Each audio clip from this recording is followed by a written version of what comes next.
Coffee Conversations about Influencer Marketing is brought to you by Influential, a strategic consultancy that takes the guesswork out of influencer marketing for your brand. We provide much needed strategically crafted frameworks on how to implement influencer campaigns specific to your brand needs.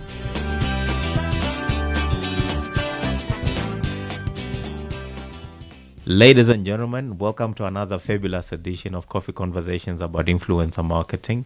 We did say we were switching things up this time around. But before we get to switching things on, welcome to my co-host, my partner in influence, El Dodishek. Hi, Anne. How are you? I'm good, thank you. How are you doing? I'm great. Welcome to it. Thanks, man. I think just before we introduce our amazing guest this week, just ask everyone, please remember to download and subscribe. And if you like what you hear, please send it on to your friends. Yeah. We're always looking for new listeners, so please help us out, man. Yeah, sure. Thanks for that. And welcome to our guest. He's joining us all the way from the United Kingdom. A snowy United Kingdom. He says it's nippy today, but the studio is nippy as well. But that's something we can control with the touch of a button. Yeah. Scott Guthrie, welcome. Well, thank you very much, the pair of you, for having me. I'm thrilled to be part of your podcast. We are really thrilled to looking have forward you. to having a chat with you the next hour or so. Yeah, so thank sure. you for having me on board. No, it's a huge pleasure. Thank you for making the time. We know you're super, super busy. Thank you. And for those listening, so Scott Guthrie is a leading influencer marketing consultant, marketing event speaker and author. And what we want to do today is for him to journey with us through his world of influencer marketing from the perspective of his space and the markets that he plays in. But we also want to continue to unearth reasons to believe in influencer marketing. Should it continue being a huge part of influencer marketing strategy, or it's something that we need to kick to the curb? And Scott is going to help us do just that today. Thank you so much, Scott. And let's jump right into it. Well, thank you very much. Well, thank you for the epic intro. I can only hope that I live up to it. But I hope so too. I will certainly do my best. We'll cut the mic if you don't live up to it. So. Play some music, absolutely, yeah. So, Scott, please tell us a little bit about yourself, where you're coming from, and your involvement in influencer marketing. Yeah, well, thank you. Well, I'm an independent influencer marketing consultant, and I emphasise the independent bit because I headed up Ketchum's influencer marketing practice in the London P&L for a while back. Okay, that's awesome. I'm a Ketchum alumni, one of your sister companies. Yes. It's an awesome global company, and I was thrilled to be asked to be part of that fraternity. I was only there for a short while back in 2016. Okay. But I emphasise the independent bit because when you see blogs being written and when you see reports being produced, they're invariably they are written by providers, by agencies, or platforms with skin in the game. And so look at the methodology behind a lot of these reports. The questions have been phrased in such a way to elicit the answers that the producer wants to create. So I do kind of I play on the bit about being independent. And yes, you kindly referenced that I'm a conference speaker, but I'm also a guest university lecturer as well. And I'm aiming to do a lot more of that. And I'm talking about how we professionalise the industry. I write a blog, and I've been lucky enough to be given the accolade of a top 10 PR blog for the second year running. And I'm also increasingly asked to speak about influencer marketing by traditional media, by both mainstream media and the trade media. So that's me. Sorry if I big noting myself too much, but yeah, that kind of sets out my stall a little, I suppose. Look, this is why we wanted you on. I read your blog. We connected on LinkedIn, so we know you are incredibly knowledgeable when it comes to this space. Yeah, exactly. And further to that, why this concerted interest in the industry, and how long have you been playing this? How long has been your stretch in this industry? Well, I'm an old bloke now. I'll be 50 this year. I can't believe it. But all of my career has been in journalism, or in public relations and marketing services. I've always been on the periphery of what influence is and what public relations is and does, and what journalists do, and I think influencer marketing is fast moving. Yeah. It's growing at speed, but it's still young enough to be able to be molded, and that's why I think in a very small way that I can leave my imprint on the industry, certainly in the UK market, on just where does PR come in, and where are the boundaries around public relations, where are the boundaries around advertising and marketing, who owns it, who leads it, all these sorts of questions. They're kind of, the territory's still up for grabs a little bit, and so it can be shaped, I think, a little bit and nudged in the right direction. Oh, that's interesting. I think influencer marketing, it for sure is enjoying a growth spurt, but like many nascent industries, it's also suffering from growing pains. And what I try and do in my blogs is trying to just take a step back and see who, if someone's throwing shade on the discipline, just wondering why they are and what acts do they have? What angle are they coming from and why? And there's usually a counter argument or a reason why why the industry is sometimes has some shade thrown against it. And that's not to say that all influencers are saints. There is that would be absurd for me to say. There's influencer fraud, and there's bad practice with the industry. But there is within any industry. They're bad accountants as well as many good accountants. Ones, 100%. Yeah. And I think leading on from that, obviously it's growing rapidly. Do you think that the skills required to manage it effectively is growing at the same pace? Or is there even enough skills around to cope with the growth and demand? So I think, and that's a great question. I think to unpack it, there are probably two parts to your question. So are existing influencer marketing practitioners, are they keeping up with the increasing sophistication demanded within the industry? And then secondly, are there enough bodies, are there enough people who are available to effectively service that demand? Correct. And also know what they're doing. Yeah, well, let me think. Right. Well, I think increasingly, influencer marketing is becoming a two-speed discipline. Yeah. I think that there are lots of companies that are just starting out and they're just using it for the first time, and their use of the channel is tactical. It's test and learn. Yeah. But conversely, there are other companies that are racing ahead and they're building influencer marketing into their DNA of their corporate structure. It's part of their customer journey, running right the way through from research and development right through consideration to decision making and beyond. And so for them, influencer marketing is strategic. So are there enough people? I think there's a commercial imperative. If there's money to be made, and brands increasingly are becoming more savvy to what can be done, and the strategic impact. And the benefits of influencer marketing, they will demand better from the practitioners undertaking the activations.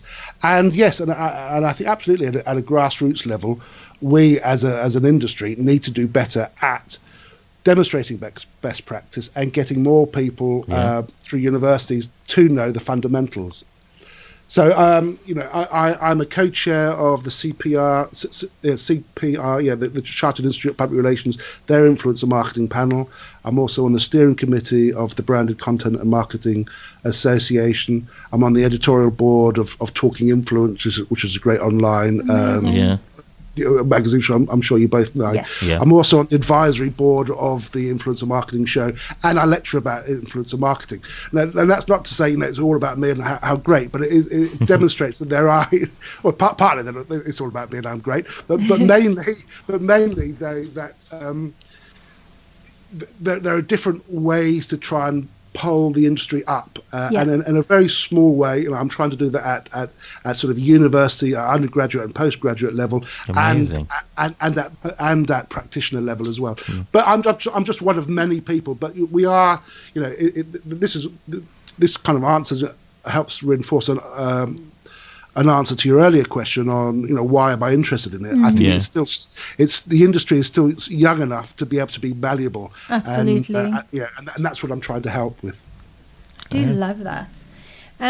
You've also just mentioned you obviously on a lot of boards, so you're kind of in the thick of it, but you also speak at all these conferences, which is fantastic, by the way.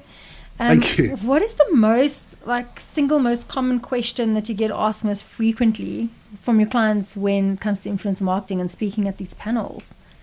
Well, it depends on the audience, and I've spoken with.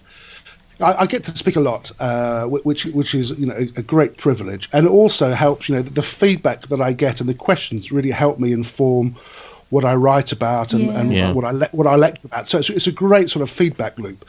But often I'm asked to speak at financial services events, and they're sort of middle-aged, middle-class, white guys in grey suits, much like me, and they're eager to learn, but they're sceptical.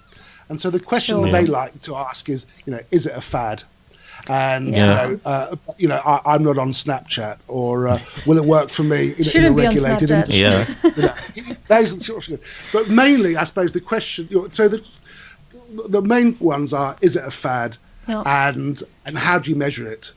Those are they cut right the way through whatever the audience I'm speaking with. I feel like that's pretty on par from what we also get. Yeah, people kind of look at you like, in a year or two, influencers not going to be anywhere, and then also go ROI. What's your ROI? And you're like, well, it depends on what you want to measure. What's your objective? Let's go.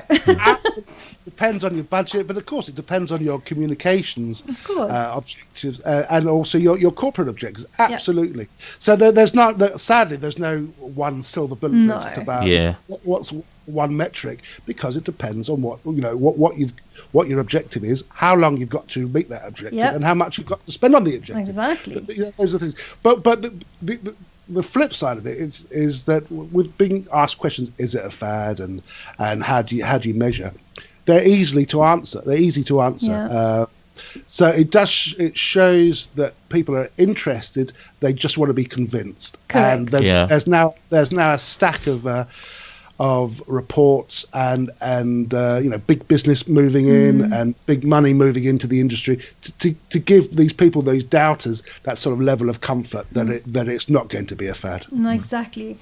And I think from that, where you're saying influencer marketing is still young enough to be molded, we also look at influencers. Obviously, when we speak about influencers, we reference social media influencers mostly. And they obviously live in this world on their platforms, on the Twitters, on the Instagrams. Do you think that those platforms are molded by the influencers? And how is that reacting to the potential threat? Or is it the other way around, that the platforms are molding the influencers?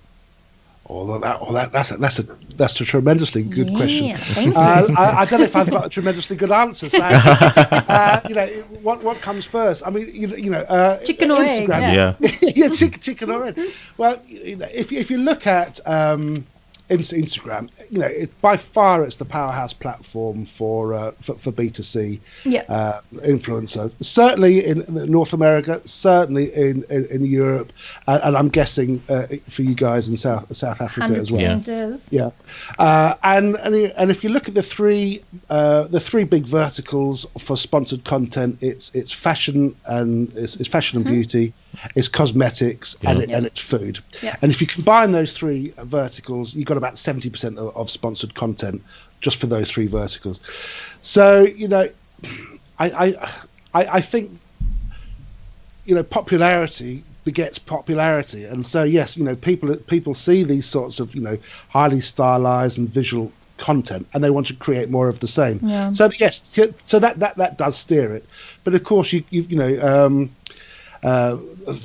Zuckerberg is only in the business of making money. Don't we know it? That's a given.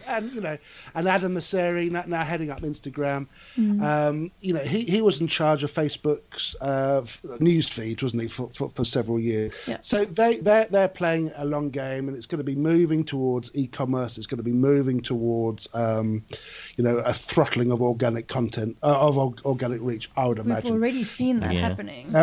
we're seeing anecdotal evidence of it. I don't know if we can actually categorically say that there has been a shift in the algorithm. But yes, there are plenty of creators that saying, yeah, I'm not getting the attention that I was getting.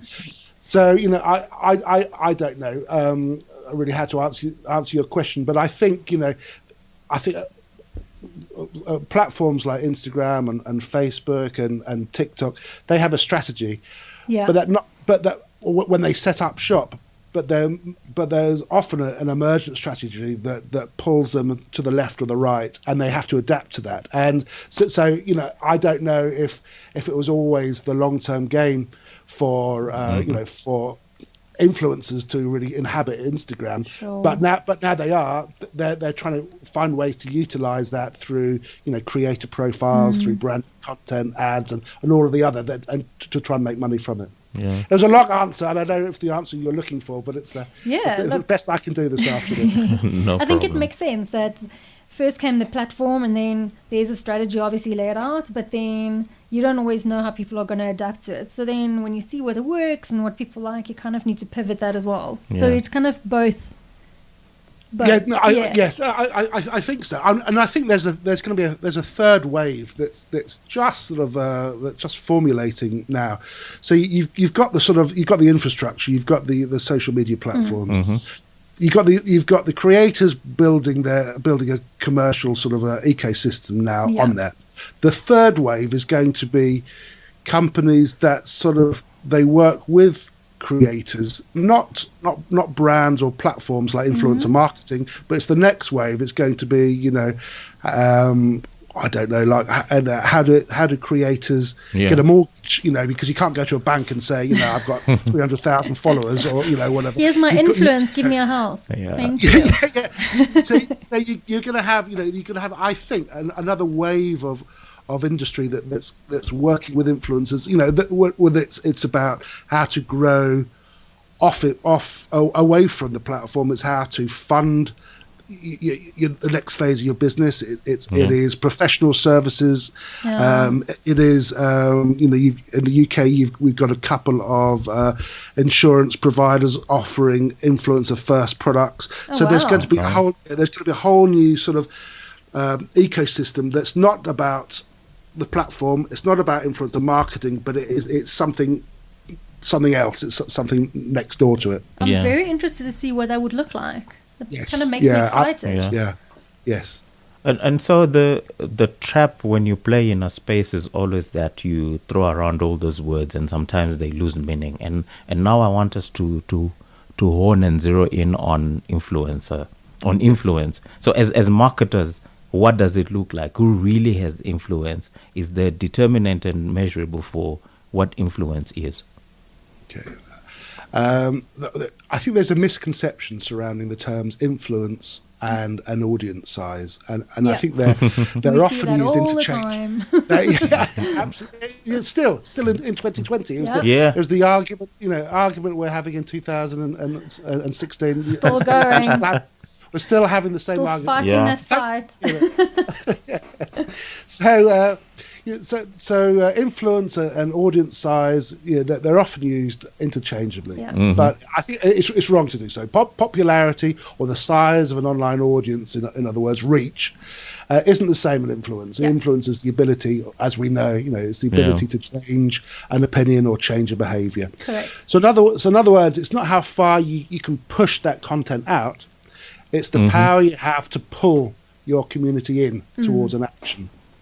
And that that is for me, that's what influence is. It's the power to change something, not the push, but it's the pull into your you have over your community towards to affect an action.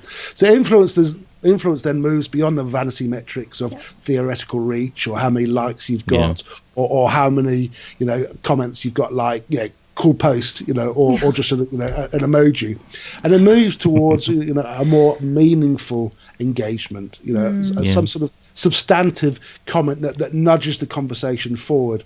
Influence is more measured by how many swipe ups you've had, or how many coupons were downloaded, or how many people signed a petition, or bought the product, or went to the microsite, or saved that post for later. You know, No, it's exactly. beyond the engagement, moving away from the vanity metrics, more towards, you know, intent metrics, and ultimately towards impact metrics. And that's how we need to be able to measure influence and the attribution that the influence brings to overall campaigns. Yeah, and let's talk about transparency.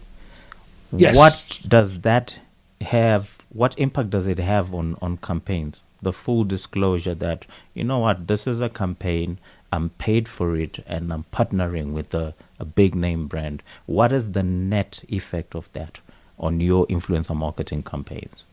Well, I think as consumers, we have a love affair with influencer generated content, but it's got to be founded on three provisos. The first proviso is that it's not ad after ad after ad after ad after ad. Yeah, there's got to be a decent ratio between sponsored content and organic content. 100% It's got to be agree. it's got to be acceptable to us. Yeah. And it's probably, you know, 1 in 3, better yet 1 in 4, or even fewer. So, you know, there's got to be a nice ratio, right? But we still love influencer content. Of course. Yeah. The second proviso is that we've got to get something out of that content. As consumers, you know, we've got to derive some value from it. Value. Yeah. It's got to be funny. It's got to be interesting. It's got to be entertaining. It's got to be educational. It's got to be inspirational. It's got to be aspirational. It's got to be, you know, not all of those, but it's got to be something. We've got to get some sort of some value from it. It's not just a pretty selfie. It's not just a pretty sample, you know, because, you know, we might like that, but it's not going to push us towards something else. No. Yeah. It's not going to empower us to change something. And I think the third reason that, you know, the third proviso that upon which we will continue to love influencer content is it's got to be honest and it's got to be transparent. Yeah. If it's an ad, it's got to be obviously identifiable as an ad. Right. Yeah. And, you know, 61% of women said they wouldn't engage with an influencer sponsored content if it doesn't feel genuine. Yeah. Makes sense. That's according to a global survey done by Blog Loving from memory. You know, and 86% of people are likely to take their business to a competitor when there's a lack of transparency on social. Okay, that's from Sprout Social. That's an interesting report from the beginning of last year. Right. And, you know, in the UK, 67% of consumers said they would unfollow an influencer if they found out that they had dramatically misrepresented themselves or their lifestyle to followers. So, you know, we talk in the abstract, and, you know, lots of cases where influencers they think they're being cute by, you know, not declaring an ad, or they might even come under pressure by a brand to not disclose that as an ad. But actually, you know, so millennials have grown up on you know, I've already run this before this. I'll be 50 this year, but millennials have grown up with the social web. Yeah. They're savvy consumers. They know when an ad is an ad or when it's organic, and so, you know, they will switch off in their droves if they find out that, you know, a so-called bit of organic content is actually a bit of paid for content. And once they unfollow you lose your influence. So it's critical, not necessarily from not just from a moral obligation to protect your followers and look after your followers, but also there's a commercial imperative. You know, if you know, people will vote with their feet and turn against not just the influencer but the brand as well. No, exactly, and it also kind of lends to that credibility that your audience expect from you. Absolutely, no, absolutely. Yeah, in one hand, you're so right. Yeah. So earlier you mentioned that most or the biggest sectors are, I think, beauty, fashion, and food. So do you think it is overcrowded? And can sectors be overcrowded? And if it is, then how does a brand kind of stand out from the crowd when they do influencer marketing in those sectors? I think yes. So, some surveys say that the third vertical is travel. Others say that it is food and drink. I think it's still food and drink, but for you know, for South Africa, it might be travel, for example. How do brands stand out? I think that there are two ways. Be better at it is one, obviously, you know, and look somewhere else. Look laterally. So, you know, be better at it is. is find the most appropriate influencer for your campaign and for your brand. And it sounds like an obvious, a statement, but be swayed by data, but be driven by human insight. And what I mean by that is, yes, of course, you need to know that their audience maps onto your brand's audience. Sure, and you need data for that. You need to know that the gender of the audience is the right for you. The age is the right age. The location is the right sort of location. You need to know that they don't buy fake followers or fake engagement. Yeah. Absolutely, and you need third-party tools to work that out for you. Yeah. Absolutely, but you also need to have your hands on the softer side of the skill set. On do they produce content with the right tone of voice for your brand? Do they share the same values and worldview as your brand? Do the colorways kind of match, with your brand? Have they ever worked with a competitor of yours or recently? Are they an advocate of your brand? You might not have worked with them before, but have they ever said anything about your brand in the past? And if they have, has the sentiment been positive or negative or neutral? Find out who's the most appropriate. And ultimately, it's about storytelling. It's not about advertising. It's about storytelling. And as consumers, and that goes back to the earlier point, we say, does it give us value? Yeah. And if that bit of content gives us value, and it's funny, or it's sad, or it's entertaining, or educational, then we'll love it, and we'll share it with our friends, and we'll act upon it. Most of you know that Influential is our podcast sponsor, but did you know that my co-host Anne heads up the agency, and that is the first ever boutique agency in South Africa that specializes in developing strategy for influencer marketing? Anne and the team are experts in the field, and have spent years honing their skills and knowledge about influencer marketing, and at some of the country's biggest PR and media agencies. The moment that you think you might want an influencer campaign, make sure to call or email them first, because without strategy, it might not have the outcomes that you would like and are looking for. In addition to talking all things influence on this podcast, and also puts together the fantastic Influential newsletter that comes out every month. And this is another way for you to keep up to date with the industry. The link to latest newsletter is in the show notes. Check it out, and if you like, please subscribe. Anne's contact details are also on there. Let's keep the conversation flowing. So it's a slightly trite statement, but I think there's some value in it. We must try harder to be better at storytelling. And the second thing is, we've got to link our company to its values, and that might mean think laterally as well. Not so if it's a fashion brand, it doesn't always have to be a model that does the work that you do an activation with. And there are plenty of brands that are doing that well, and there are plenty of brands that are doing that really badly. And I think in 2020 we're going to see a lot more of this jump on the purpose bandwagon, and whether you call it purpose washing or woke washing or whatever, you're going to see a lot of brands jumping on to demonstrating their credentials in in climate change or veganism or whatever it is, and that will not work if it's not part of your DNA. Consumers will smell that, from 1,000 paces, and they will vote with their feet and switch off. Whether it was Kylie Jenner a couple of years ago with Pepsi, the Pepsi Cola, that was an extraordinary it's definitely case. one of the Jenners. That's right. But we're going to see a lot more of those brands getting it wrong, jumping on the whether it's gender equality, whether it's people of color, or whatever it is, and they're going to get it wrong because it's not really what they believe in. It's not really part of their corporate DNA. So I'll give you an example. The Body Shop does this well, or certainly has done this well in the past. It works with influencers in two very separate ways. One, to sell products, and it's got 1,000 products on its product line, but two, to promote and make positive change.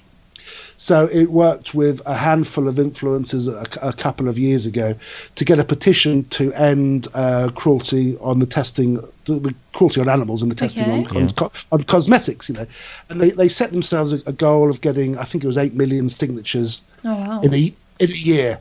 So it wasn't just the objective wasn't getting 8 million likes. Yes. It was getting 8 million signatures on a petition. Mm-hmm. And they did that, and partly they did that because they did it in 10 months. Absolutely amazing. They set themselves a third goal, 8 million in a year. They got 8.2 million in 10 months. That's wonderful. They took the petition to the United Nations, and now it becomes more of a sort of a lobbying exercise to try and get each individual country to change their individual laws. But the point is that for the Body Shop, the founded in the early 70s by Anita Roddick, that fight against cruelty for animals is part of their DNA. Yes, they've been doing it for 40 years. So it's not sort of jumping on the latest bandwagon. It is something that is, really part of who they are as an entity. Yeah. And so if brands can do that, then they'll be, then they will do exceptionally well. Mm-hmm. And this is a major theme for 2020 about being purpose driven, but only if it is a purpose and not jumping on the latest bandwagon. And I think that brands in the last couple of years have learned that they have to align those values so strictly because of scandals that have broken with like the Logan Pauls and PewDiePies. You don't want to be attached to that, when that scandal breaks. So it is very much more, let's first see if those values align before we even go anywhere. Absolutely. But you know what? Increasingly, as we as professional practitioners that believe in best practice, best in class practice, we have for years we've been effectively vetting the influencers that we want to work with. Correct, but guess what? Increasingly, influencers are vetting us. Of as course. Well, because they realise absolutely that they're a masthead of one. They're a media masthead of one. Yeah. They've got their own corporate identity, their own brand that they have to protect and guard jealously, and they want to be in the limelight or in business for the long haul. So they are very careful, increasingly more careful with the brands that they do brand collaborations with. Because of their own sort of corporate identity and know what is right, but also their followers, the community that they've built around them, will hold their heels to the fire and say, no, this doesn't pass the smell test. This doesn't sit right with us that you're now, I don't know, promoting a sausage. I don't know what to say. A meat brand when you say you're veganism. An absurd example. But what I'm trying to say is that the vetting is increasingly going both ways. Yeah, and not just the brands vetting the influencer, but the other way around. Yeah. Which also holds the brand just as accountable as the influencer, which I love. Absolutely, and that's why as we we all say that have been in the industry for a while. It's about trying to find an appropriate brand fit to create a long-term mutually beneficial relationship. And a lot of the influencer marketing fails are actually influencer advertising fails. They're short-term transactional activations, and when neither brand nor influencer has taken the time and the effort to get to know each other and to find that bond, then you get sort of half rate sort of content creation. But you don't neither sort of cares that much. That's why when you had that Scott Disick case from a few years ago. Oh, that was awful. The only thing he had to do was change the cut, and he couldn't even be bothered to copy and paste and take the out cut and paste caption. Absolutely extraordinary. But so that's because he didn't care in the brand, and he doesn't use it. 0%. Exactly right. Yeah. And more for the brand, because they should have seen his style, seen that. Of course, he had a high profile because of Kourtney Kardashian. that's fine. But you can see in the sort of person that he worked with and the sort of content that he created in the past. And it was flimsy at best.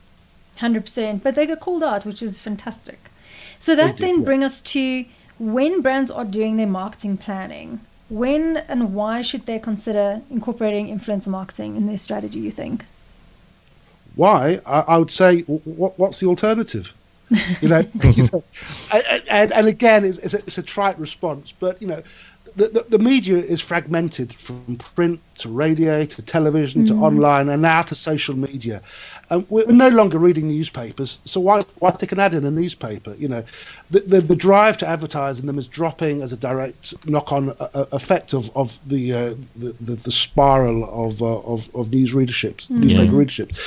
To give you an example, in the UK, you got the Daily Mail. Yep. The average age of the reader is 58. The Telegraph is 61. What? Oh man! And the same thing is happening with free-to-air television. If you look at again the UK specific figures, but the average age for a BBC One viewer is 61, and the average age on BBC Two is 62. So how are you going to get? How are you going to talk in a voice that resonates with someone below 60, let alone below 20? Yeah. So that's why the companies have to turn to social media influencers to tap into those younger audiences. Yeah. It's no longer served by newspapers, no longer served by the TV. Over a third of 16 to 24-year-olds now use social media for when they're doing their product research, when they're finding out a product, when they're surfacing products to buy. Over a third. So as consumers, and then as consumers, we're 3 times as likely to follow an influencer on social media as we are to follow a brand directly. No, exactly. That is the power of influencer marketing.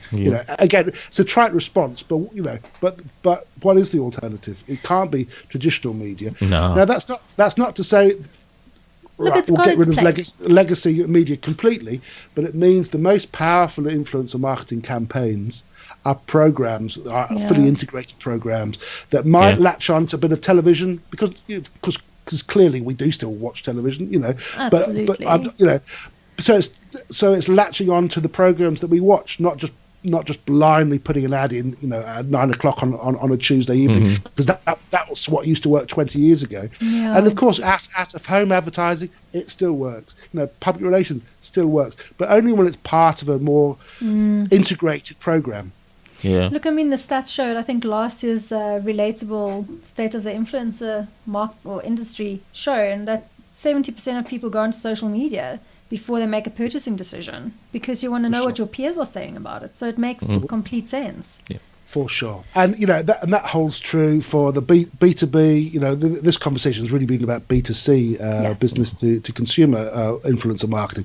But the same rule of thumb applies to the B2B. Yeah. You're somewhere between 60 and 80% through the buying process decision before you actually talk to a salesperson. The B2B.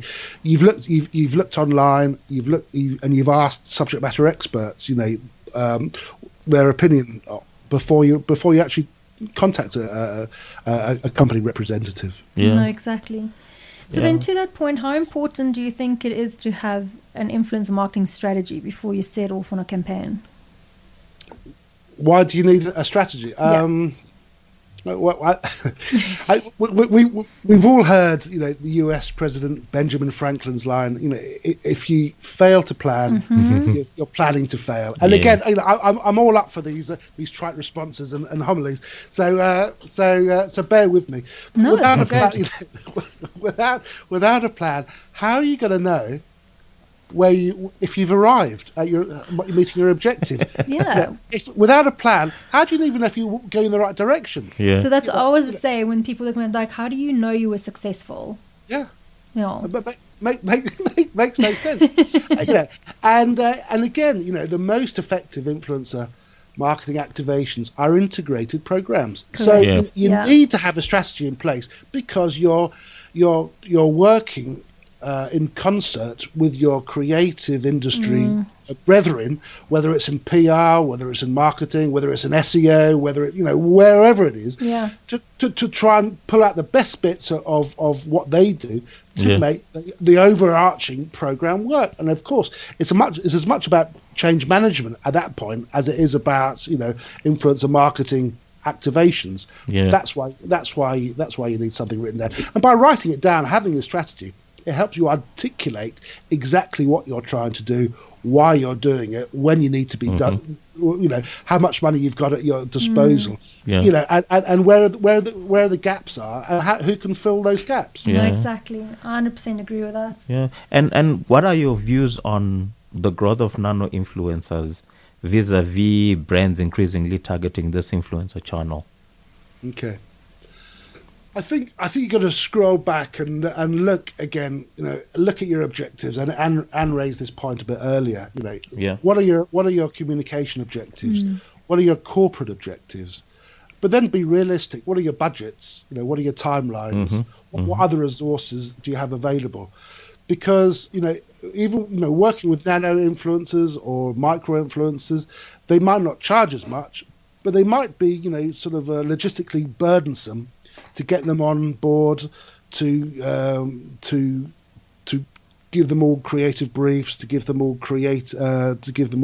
contracts, to monitor what they're doing, to all of that sort of stuff. So that's not without a cost, and third-party tools to help find them. However, there's a lot of talk about the industry, about micro influencers and nano influencers, and this conversation has been going back 2016 and before. And there's that well-known sort of pyramidic model where the more followers you have, then the lower the engagement rate tends to be. Correct. Yeah. But again, are you telling me that if you had the budget to hire a Kardashian, that wouldn't sell product? That would shift the product. And reach, we now say, is against influencer marketing, but there is a place in it. If we just want to drive awareness, if no one knows our company, if we're moving into a new territory geographically or a new sort of product area, then someone with a big reach profile would work in driving your objective, awareness. 100%. It won't drive. It probably wouldn't drive them through to consideration. No. It wouldn't drive them through to the decision making. But they would know about it. Exactly. If people just want you to know, happy days. Yeah. Happy days. And so that goes back to an earlier, discussion we were having about what is a strategy, And you might say yes, the first phase is about awareness. We need people with big reach. Real reach, true reach, not theoretical reach.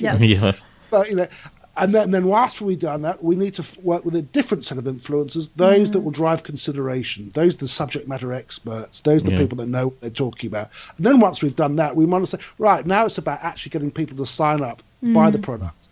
And then you will move on to your nano influencers because they have the highest engagement rate, and people really trust those the most.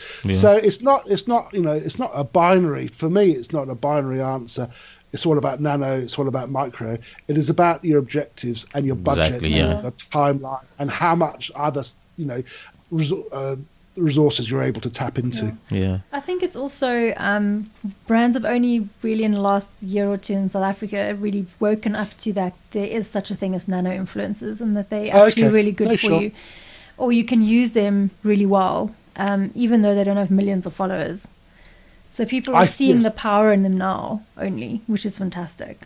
I think that is, and that's true sort of brand advocacy, and that is arguably different to influencer marketing, or where does it sit? And I think that's part of the issue we have within influencer marketing, because it is now such a broad church. What is influencer marketing? Discuss. You could write a very long and slightly dull dissertation on it. I think we should write a co-blog post on that, Scott. I would love to do that, and we need to find seriously, I would love to do that, and we need to find a shared language, a common language, a lexicon that we all know. So when the mainstream media has a downer on on influencer marketing, is it really celebrity endorsement that they've got a downer on, or is it is it ex reality TV contestants that know they've only got a very short window of in the sun, and they will sell any products as quickly as possible because they know they've got 18 months before they're going to reach oblivion. Maura Higgins is my girl. you know it. So is that influencer marketing? Is B2B influencer marketing? Is influencer relations the same? Is affiliate marketing and review sites, is that influencer marketing? Where does it stop? And we're in danger of throwing the baby out with the bathwater by saying that influencer marketing is everything.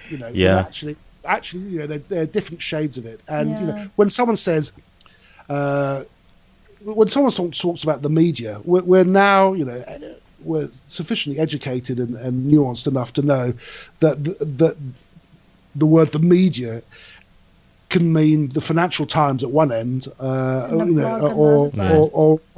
don't know, the Daily Star at the other end, or podcasts. It means everything, and we can tell the difference. We can know the different shades of what it is, and that's what we need to get to with influencer marketing as well. No, I agree. When I was still in PR, and when bloggers came out, then it was new media. So you differentiate between traditional and new media, and I think we're getting back into that space. Yeah. No, I think so. And then it wasn't traditional media, and then it became legacy media, didn't it? And but I think, as we said right at the beginning of this interview, the industry is growing rapidly, and that's why I love it. Yeah. And I some small sort of thumbprint on it, but it is they're great. Growth spurts, but also some growing pains. And when something grows, you need to be able to throw a rope around it and say what it is and what it isn't. And part of that is this best practice. And part of best practice means having a shared common language that practitioners use. And we know what the differences are. And, anyway, here ends the sermon. Right. Yeah, exactly. And Scott, speaking of the 50 shades of influencer marketing, what are your thoughts on employee advocacy? Well, I think it's especially within your B2B space. Yeah. I think it's a fundamental element of B2B influencer marketing, and I really think that B2B influencer marketing is due to have its moment in the sun. I think that employee advocacy is fundamental, but it has to be approached sensitively.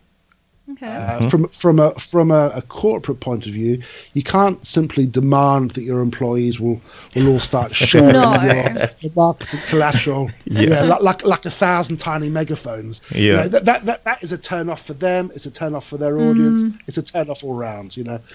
What you can do is you can provide your subject matter experts, those employees, with the tools to enable them to scale up their influence online and to create their own separate voice, but a voice that complements rather than broadcasts the corporate messaging. So it complements what the marketing department is saying. It doesn't just ape it. It doesn't just echo it. But it adds its own interpretation of it, and it talks its own language. And that, I think, is super powerful. And it's super powerful for the company, obviously, because it has it should have, we've just been talking about advocates and now influencers. Often in big B2B enterprises, the biggest influencers or potential influencers are internal. They're the subject matter experts. They're product managers or whatever within the company that you meet them in a meeting or over lunch, and you can learn so much from them on a one-to-one basis. It's how you can tap into that and scale up that influence and make them influential. And it should be beneficial to that subject matter expert, because we no longer, this is another trite statement, alert, but we no longer have jobs for life. What we do have is our subject matter expertise, and that is transportable. And so we need those transportable skills.